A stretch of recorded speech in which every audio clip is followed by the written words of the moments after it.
हमारी क्लास का टॉपिक है फंगस। फंगस एक पहले ये कन्फ्यूज़न होता था कि फंगस एनिमल है या प्लांट है, पर फंगस बाद में आर.एच. पैटेकर क्लासिफिकेशन में उन्होंने फंगस को एक अलग क्लास में बांटा था। सबसे पहले क्योंकि फंगस इसका ड्यूअल नेचर है, like plants are all are autotrophic but fungus are not autotrophic, they are heterotrophic. तो ये क्या है, ग्रुप ऑफ यूकैरियोटिक ऑर्गेनिज्म। सबसे पहले मैं आपको एक्सप्लेन कर देती हूँ what is the difference between prokaryotic and eukaryotic. Prokaryotic primitive organisms को कहा जाता है।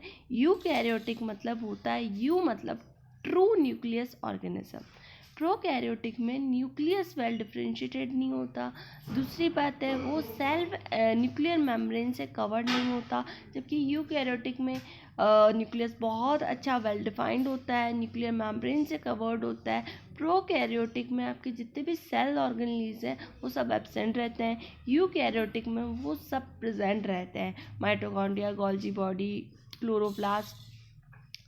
और फंगस की फैमिली को हम मशरूम फैमिली भी कहते हैं, क्योंकि ये सबसे ज़्यादा इसी फैमिली में मशरूम्स पाए जाते हैं। ये organism this organism are classified as a kingdom fungi which is separate from plant, animal, protista and bacteria. This is given by R H. Whittaker. R H. Whittaker ने इसको अलग क्लास में डिवाइड किया था। सबसे बड़ा डिफरेंस है जो फंगस में है, तो फंगस की सेल वॉल होती है वो काइटिन से बनी हुई होती है, जैसे एनिमल की प्लांट्स की सेल वॉल सेलुलोज से बनी होती है। बट फंगस की cell wall is not made of cellulose, it is made of chitin, जो प्लांट से, प्रोटिस्टा से, एनिमल से डिफरेंट करती है। ठीक है। और बैक्टीरिया की सेल वॉल भी सेलुलोज से बनी हुई होती है, जबकि फंगस की सेल वॉल काइटिन से बनी हुई होती है, that is a amino glyco sugar. जो स्टडी ऑफ फंगस होता है उसे माइकोलॉजी कहा जाता है। माइकोलॉजी एक ब्रांच ऑफ बॉटनी होती है, जो इसे हम सेपरेट किंगडम में पढ़ते हैं, टेक्सोनॉमी। और फंगस बहुत बड़ा रोल प्ले करता है आपकी जेनेटिक स्टडीज़ में। Neurospora is the Drosophila of plant kingdom. जितने भी हमारे जेनेटिक्स के एक्सपेरिमेंट्स हुए हैं वो फंगस को लेकर हुए हैं। आप फर्दर पढ़ेंगे कि why is fungus considered a role as genetic model। जो है इसमें सबसे ज़्यादा डाइवर्सिटी पाई जाती है फंगस में, लगभग 1.5 मिलियन टू 5 मिलियन स्पीसीज है, जो 5% कवर करती है आपके पूरे प्लांट क्लासिफिकेशन का। सबसे पहले 18th और 19th में taxonomists Carl Linnaeus, Christiaan Hendrik Persoon और एलिस मैग्नस फ्राइस फंगस को क्लासिफाइड किया गया था मॉर्फोलॉजी और फिजियोलॉजी के बेसिस पे। अब हम इसके कैरेक्टरिस्टिक्स पढ़ लेते हैं। नॉन मोटाइल होती है, मतलब नॉन मोटाइल का मतलब flagella is completely absent. Eukaryotic organism which exist as saprophyte parasite. Saprophyte का मतलब ये है जो डेड डिके ऑर्गेनिज्म पे सर्वाइव करे, that is known as saprophyte. Saprophyte fungus ही एक ऐसा प्लांट है जो डेड डिके ऑर्गेनिज्म पे सर्वाइव करता है, इसलिए ये इकोलॉजी में बहुत बड़ा रोल प्ले करता है। It help in remineralization of nutrients. जो आपका न्यूट्रिएंट्स होते हैं उनको वापस ये डिसॉल्व करता है और वो प्लांट के लिए अवेलेबल करता है, that is it's a saprophytic nature. Parasitic होता है, पैरासाइटिक का मतलब होता है the organism which survive on the host for nutrients. वो ऑर्गेनिज्म जो दूसरे प्लांट पे सर्वाइव करता है अपने न्यूट्रिएंट्स के लिए। तो फंगस हमेशा पैरासाइट होता है, ये क्या करता है कि दूसरे प्लांट्स में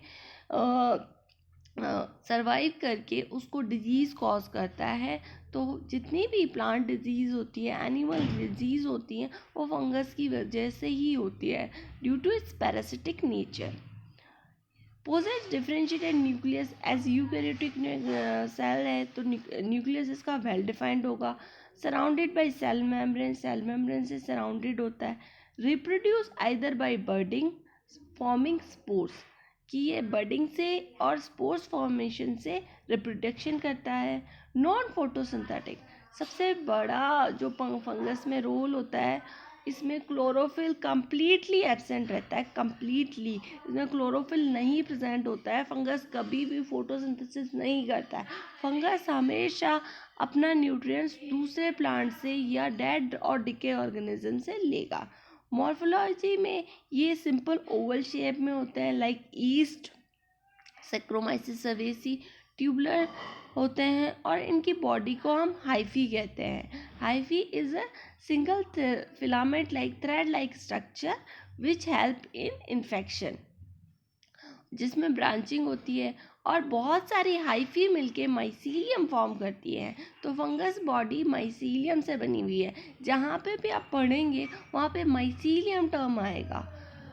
Most of fungi grow as a thread-like filamentous microscopic structure that is known as hyphae.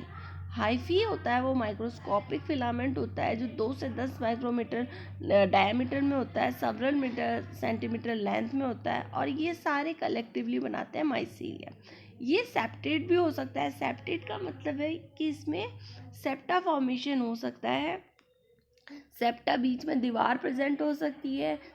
Septa means मतलब एक कंपार्टमेंट, और जिसमें ये एक न्यूक्लियाई भी हो सकते हैं, 2 न्यूक्लियाई भी हो सकते हैं, और ये इसमें कंपार्टमेंट लेस भी हो सकता है। ये यूनिसेलुलर मल्टीसेलुलर भी हो सकता है। माइक्रोस्कोपिक होते हैं मोल्ड्स और ईस्ट।